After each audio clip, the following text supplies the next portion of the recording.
მოგესალმებით, ევროპის დაისი ბრუნდება ახალი სეზონით. იმედია ყველამ კარგად დაისვენეთ.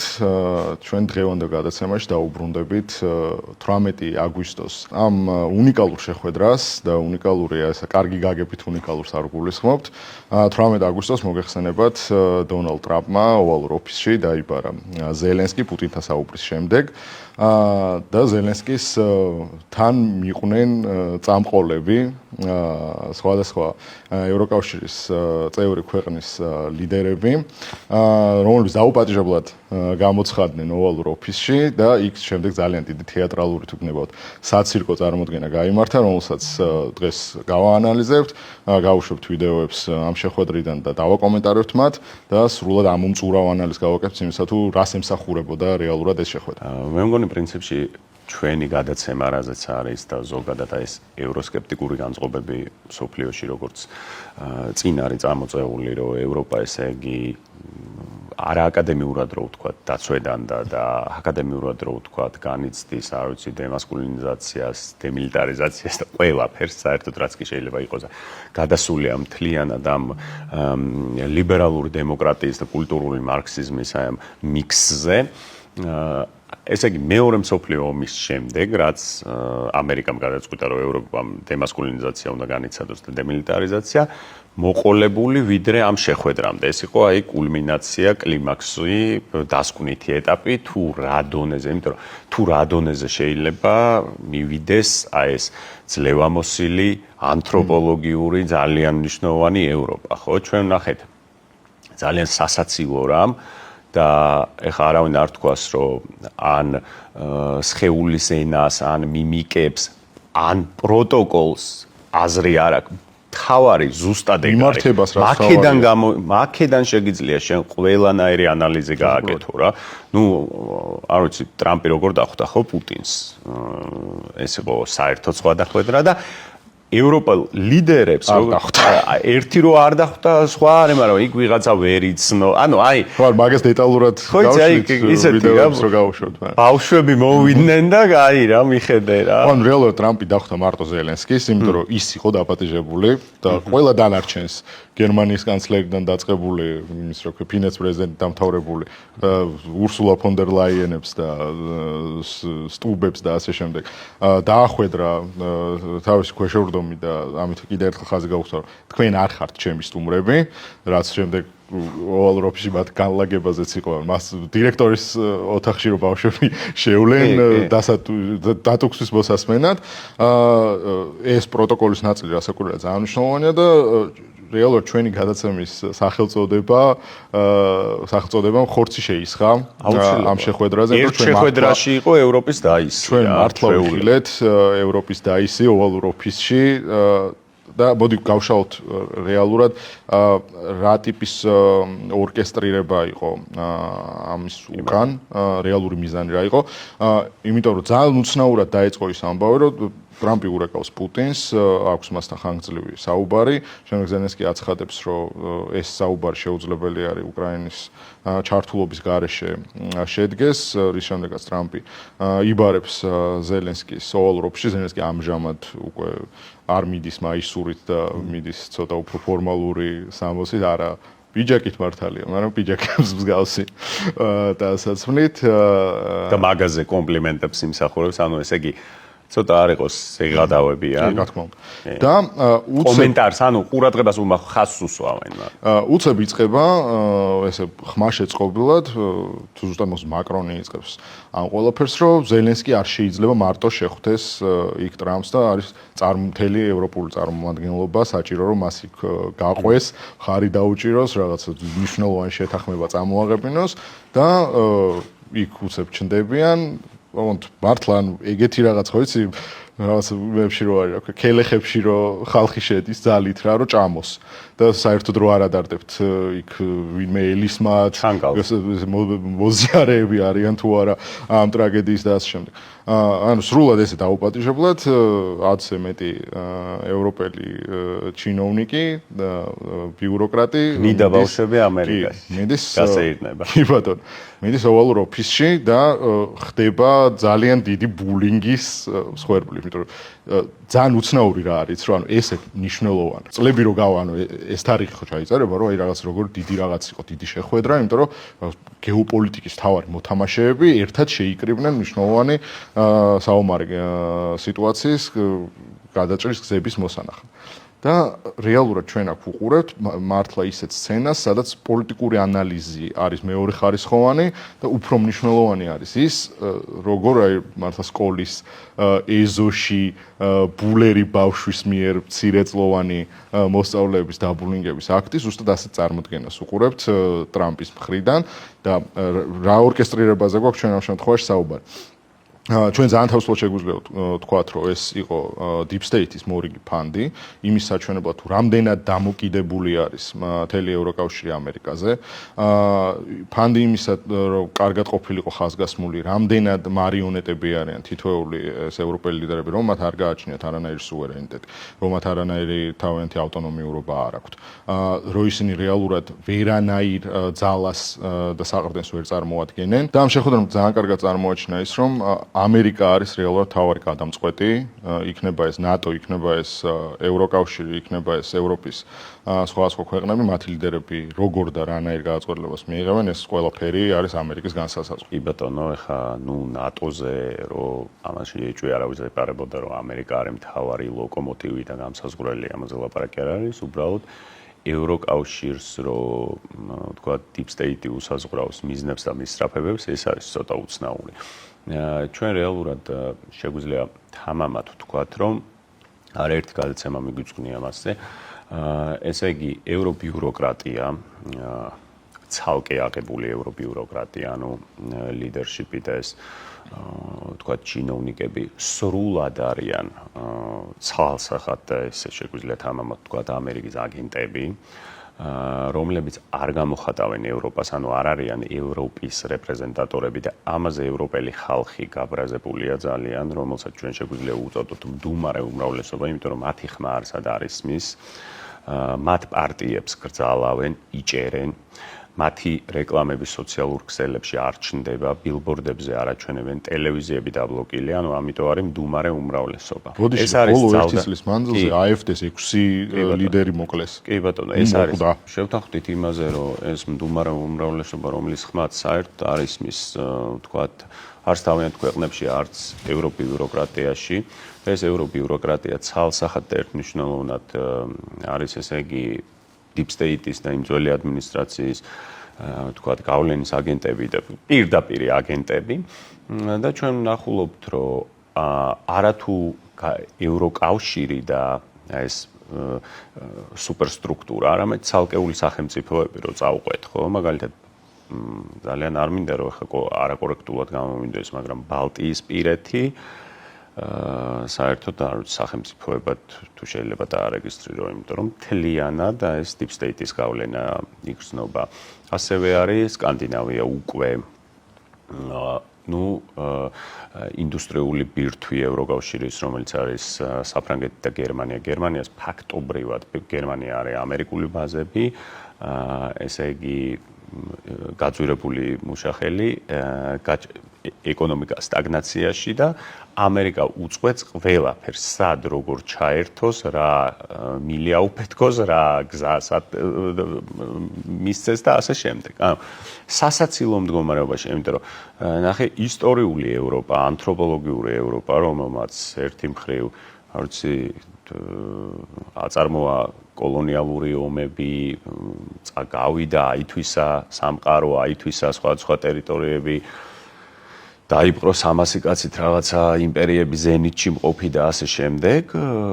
ეს კონტინენტური ევროპა და ანთროპოლოგიური ევროპა დღეს არის გადაქცეული ამათ, რადგან ჩვენ ვიხილეთ, ანუ აი დასაცინ ობიექტად, რომლის ლიდერებსაც, ესე იგი ტრამპი დაისვავს და შენ გაჩერდი, შენი ლაპარაკი იქ ვიღაცას ყურს აუწევს, ვაფშე ლიდერებად არც არეგისტრირებს, არც ცნობს. სხვა შორის მან ფინეთის პოზიცია იყო ძალიან სიმპტომატური, რომ რა თქვა, რომ ჩვენ ტერიტორიების აღიარებით რუსეთთან მიმართებაში გავაკეთეთ ის, რომ გავძლიერდით. ჩვენ ტერიტორიების აღიარებით მოვახდინეთ ის, რომ შევედით ამ პირველი ეხა ნატოში და უკვე საზღვართან აქვს რუსეთს. ნატო მეორე მხრივ ჩვენ განვითარდით, სოდნაზე დაფუძნებული ეკონომიკა ავაწყეთ ასე შემდეგ და ანუ რუსეთს ეს ყველაფერი მოხდა ტერიტორიების აღიარებით. ეს ირიბი, ვთქვათ, მითითება, რჩევა, მეგობრული რჩევა იყო ალბათ ზელენსკისადმი, რომ უნდა დაიწყო შენ პირველი ტერიტორიების აღიარება. ალბათ ახლა დემილიტარიზაციის პროცესზე ზელენსკი ესე ცალსახად არ წავა. ტერიტორიების აღიარებაც იქნება მისი მხრიდან რაღაც გაყინვა ამ თემის. ალბათ ნატოზე უარის თქვა, იმიტომ რომ ნატოზე ყველამ თქვა, ტრამპიდან დაწყებული ყველა თვითონ ნატო ეუნება, რომ არა, ვერ მიგიღებთ ძალიან დიდი ხანი. სანამ ნატო იარსებებს, ალბათ ვერ მიგიღებთ. მეტი როგორ უნდა თქვას. და ნუ ომი დაიწყო ამის გამო. ყველგან შენ გერმანია ვახსენე, როგორც 51 შტატი უკვე ალბათ. ძალიან საინტერესო იყო მერცთან კომუნიკაცია. კოსტა-რიკა და გერმანია რა. მერც რო ელაპარაკება, რომ თავი და ხო აქებს რა, რომ დიდი ლიდერიო და ჩემი მეგობარი არის. რაც ნახევარწელიწად არის ცნობილი ერთმანეთს. Chancellor Merz of Germany, who is a very strong person and a very strong leader and very highly respected in Germany. And he's my friend, and it's an honor to have him as my friend. Thank you very much. Very good. You look great with your tan. Where did you get that tan? I want to get a tan like that. ამითი გათამამებული მერცი რო აგერ სოფლიო ბატონმა ჩემი შექება შეძლო იწყებს საუბარს იმაზე რომ აი ჩვენი დირექტივა არის რომ ცეცხლის შეწყვეტაზე შეთანხმება იქნას მიღწეული და ამაში გჭირდება თქვენი დახმარება. რაც ტრამპი უნეპრო ეს არის მეორე ხარისხოვანი და წარმოიდგინე მთელი ევროპის ლიდერები და მათ შორის დიდი ევროპული სტრუქტურების როგორც ნატო და ევროკავშირის ლიდერები წინ უზიან და უცებ ტრამპი ამბობს რომ ეხლა მე ავდგები და პუტინს დაურეკავ. და ანუ იმიტომ რეალური მოლაპარაკება არის იქ. და თქვენ ამ შემთხვევაში კი შენ კაი ზაგარი გაქვს, შენ უი ვერ გიცანი რომელი ხარ, შენ კი დიდი ლიდერი და ჩემი მეგობარი ხარ, მაგრამ აი შენ სიტყვას აზრი არა აქ არანაირი, მოიცადეთ ეხლა მე და აქ ამ დროს რა ხდება? უცებ აქ არის სრული ქაოსი და კაც აჩერებენ რომ არ გაბედო. მოიცადეთ ჩვენ აქ სანამ ვართ პუტინს არ დაურეკო, იმიტომ რომ რაღაც აქ ჩვენ რეალური განწყობილების ვისაუბრებთ, ხო არ ვართ რეალურად მოსულები. ჩვენ ხო ამის აქ შოუს ვდგავთ. რას ნიშნავს ეხლა პუტინს დაურეკო და მართლა მოლაპარაკებები გაიმართოს. მე მგონი შეგვიძლია ჩვენ გადავიდეთ კონკრეტული ვიდეოების გაშვებაზე. კი ბატონო. რაც კიდევ ერთხელ თვალსაჩინოს გახდის იმას, რაზეც ჩვენ საუბრობთ და ალბათ უპრიანი იქნება დავიწყოთ აქ ჩემი ესეთი საყვარელი ტრაგიკომიკური მომენტი იყო, როდესაც ზელენსკის ტრამპი ამ მნიშვნელოვან შეხვედრაზე, რომელზეც წესით უნდა გადავწყდარიყო უკრაინის უკეთესი მომავლის ბედი ჩუქნის რუკას, სადაც არის წითლად რუსეთის მიერ ოკუპირებული ტერიტორიები და ანუ ეს ძალიან აგდებს ისეთ სიტუაციაში, სადაც ზელენსკი უხდის მადლობას ამისთვის. Map, thank you so much. Thank you for the map, by the way. Good map. It was great. Yeah. და მოდი ვთქვათ, რომ ამაზე მეტი სიმბოლური ინტერაქცია, ოღონდ ეს არ არის, რომ მინიშნება ირიბი, ამაზე ნათქვამი არ იქნება ამაზე პირდაპირ. აი პირდაპირ რო ეთქვა, ის არ იქნებოდა იმაზე მეტად პირდაპირ ვიდრე ეს აქტი. კი, ანუ რუკა გადაანო, აი ეს არის დღეს შენ ქვეყანა. გადაწყვეტილი. ესაა შენ, ესაა უკრაინა. აი ეს წითელი, რაც არის, რასაც ეხა მე ჩუქნი როგორც ამერიკის უდიდესი ძერჟავის ლიდერი. კი, აქთან ამ შეხვედრაზე, სადაც შეიძლება ბედი წყდება. ანუ აი ესაა უკრაინა ეხლა. და ეს წაიღე და დაიკიდე და რო გამოართვა ეგ იმას ნიშნავს. მადლობით. არა, რო გამოართვა ეგ იმას ნიშნავს. გოგოს რომ მაგალითად აბეზარი თაყვანის მცემელი ცოტა შარიანი და ოდნავ საშირო საჩუქრებს შუქნის რო არ უნდა გამოართვა რა და ერთი თუ აიღე რომ ეს მაქსიმუმი მიგაკ რა მიყიდული ეგ პონტია რა. ეხლა გამოართვა მადლობა თქვა. რაც გამოდის რეალურად რომ იგივით პირდაპირ აღიარება რომ ხო ესაა ჩვენი რეალობა. რამდენადაც არ უნდა ჩვენ 3 წლის მანძილზე ვიცხოვრეთ იმ მედია პროპაგანდაში, რომ უკრაინა იქ იმარჯვებდა პოზიციებს, იმყარებდა, რუსეთის არტილერია ჟანგდებოდა, დღეში 9 მილიონი ადამიანი უკდებოდა, თუმცა აღარ აგზელებდნენ და ასე შემდეგ. ამერიკის პრეზიდენტი ჩუქნის რუკას სადაც ეუბნება, რომ უკრაინა აღარ არის ის უკრაინა, რომელიც იყო ომამდე ან ომის დასაწყისში. ამასთან ძალიან მნიშვნელოვანი შემდეგი ეპიზოდი არის ურსულა ფონ დერ ლაიენთან კომუნიკაცია, რაც კიდე კარგად ადასტურებს იმას ტრამპს რამდენად უყვარს ეს ბულერის პოზიციიდან საუბარი და დიპ სტეიტის გამოაშკარავება ამ შემთხვევაში. Wonder Woman, Ursula Wonderland. ანუ ვონ როგორც წინსართი და ესე იგი წოდების ფორმა და გვარში პრეფიქსი და ძალიან მნიშვნელოვანი ძალიან მნიშვნელოვანი ცენტრალურ ევროპული ესე იგი ენობრივი მოვლენა მთლიანად ამოაგდო და Wonderland-ი. ნუ აი Alice in Wonderland-ი ვარ დაუძახეს გასაკვირია. სხვათა შორის ესეც როგორი აგდება, იცი, ჩვენ თუ გავანალიზებთ, ანუ ვონ რას ნიშნავს ვონ?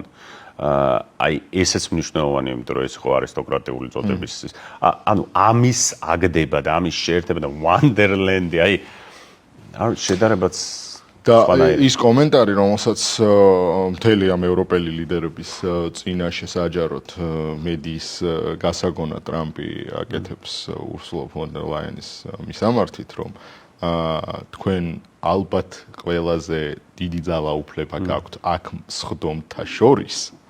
ანუ ეგ ყველაზე თვალსაჩინო მაგალითია იმისა, რომ ანუ თავარი deep state-ის აგენტი ამ შემადგენლობაში ხარ შენ, როგორც ევროკომისიის პრეზიდენტი, შენ ხარ მოკლედ თავარი deep state-ის აგენტი აქ და ანუ ამას პირდაპირ ხო არ ეტყვის. All of those countries, I don't know. I think you might be more powerful than all these guys at this table. I don't know. რომელიც იმით დაავერბოვკა deep state-მა, რომ ესე იგი მისი მეუღლე დაუსაქმა ფარმაცევტულ კომპანია თუ არ ვცდები Pfizer-ში თუ AstraZeneca-ში და მაგით მოკაჩეს ეხო ძალიან ისეთი არის, რა ქვია, გამოცდილი პრაქტიკა არის, იმიტომ რომ სალომე ზურაბიშვილზეც იგივე არის. სალომე ზურაბიშვილის შვილები.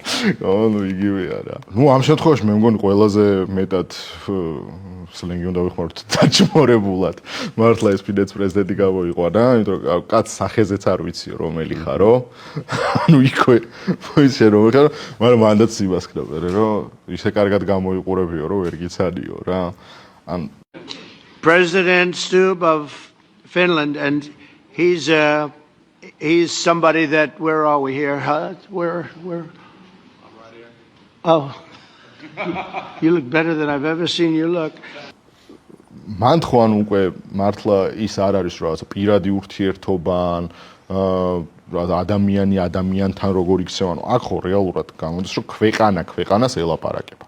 და შესაბამისად ქვეყანა რომელმაც არ ვიცი გაწირა ყველაფერი და deep state-მა შეაკლა რუსეთს ლამის და ყველაფრით გამოიყენა და კი ფინეთმა ძალიან ჭკვიანური მოდელი და მეთოდიკა არჩია ბოლო 10 წლეულების განმავლობაში არა ომი და არამედ შიდა ეკონომიკის და ცოდნის განვითარება ძალიან კარგი განათლების დონეა და ცხოვრების დონეა შიგნით, მაგრამ ძალიან არ უხდება სკანდინავიურ ქვეყნებს აი ამ დიდ გეოპოლიტიკურ თამაშებში ჩართვა, იმიტომ რომ სკანდინავიის მთელი ხიბლია, რომ მეორე მსოფლიო ომი უნდა გაემაზათ. პირველი მსოფლიო ომი ანუ უნდა აცდენოდათ მშვიდად წყნარად გააკვირონ სამყარო თავიანთი შიდა თქვა დემოკრატიული პროგრამა. არა, ეგ ცალკე ნუ სამარცხვინო ისტორია, მაგრამ აი ამით უნდა გააკვირონ მსოფლიო რაღაცა ეკონომიკური წინსვლით, თანასწორობის კუთხით და ასე შემდეგ და არა ამ დიდ გეოპოლიტიკურ თამაშებში ვიღაც შიბზიკების ჩართვით. მოკლედ ამ შეხვედრით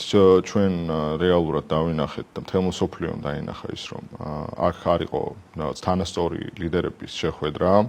ეს იყო შეხვედრაც დიდ იმპერიულ სასამართლოში შეიძლება ითქვას, სადაც მთავარი მსაჯული იყო ამერიკის პრეზიდენტი, სადაც კიდევ ერთხელ გამოჩნდა, რომ მთელი კონტინენტური ევროპა, მთელი ევროკავშირი, მთელი ნატო რეალურად დამოუკიდებლად არაფერს წარმოადგენს, თუ მას არ გააჩნია ამერიკის კურთხევა კონკრეტულ საკითხებთან დაკავშირებით, რომ ისინი არიან მხოლოდ ასე ვთქვათ, შემსყიდველები და კლიენტურა, რომლებსაც თავისით არანაირი ნაბიჯის გადადგმის უფლება და სუვერენულობაც არ გააჩნიათ, რომ მათ ჭირდებათ ყოველთვის ის ლიდერი, რომელიც ზის ამ ოფისში და რომ ამერიკა არის რეალურად ის ერთადერთი დიდი მოთამაშე მთელი ევროპის მასშტაბით, რომელსაც უნდა გადაწყვიტოს რეალურად უკრაინის ბედიც. კი ბატონო, აბსოლუტურად გეთანხმები მაგაში, ესე იგი ჩვენ ვნახეთ, რომ გაერთიანებული ევროპა და ევროპა ცალ-ცალკე ერთად ვაფშე არავისთვის არ არის ანგარიშგასაწევი ძალა, მათი სიტყვის ფასი არის ნულს ქვემოთ, არავისთვის ესენი არ არიან არც ავტორიტეტები, არც decision maker-ები, არც opinion maker-ები და არაფერი საერთოდ. ხო, მარიონეტული მმართველობის გაშიშვლების მასტერკლასი ვიხილეთ, იმიტომ რომ ზართული არის საუბარი იმას, რომ თუნდაც რაც ლიდერს შეხვთან ქვეყანას, იმიტომ რომ ჩვენ მართლა ვნახეთ ძალიან ისეთი ვულგარული შედარება, მაგრამ კომიკოსები რო ხელზე წინდას ჩამოისმევენ და ვლაპარაკებენ, ესეთ კომიკური ხმით, ზუსტად ასეთ მდგომარეობაში იყო მთელი ევროპის და ევრობიუროკრატიის ლიდერშიპი წარმოადგენელი ოვალურ ოფისში. დღეისათვის სულ ეს იყო, მადლობა ყურადღებისთვის. ჩვენი გადაცემა კი გადის ყოველ კვირას, რომელ საათზე ბაჭო? ყოველ კვირას 21 საათზე პოზიტივის ეთერში შევხვდებით შემდეგ კვირა დღეს. აუცილებლად ჩაინიშნეთ ეს დრო და დღე. მადლობა ყურადღებისთვის. კარგად.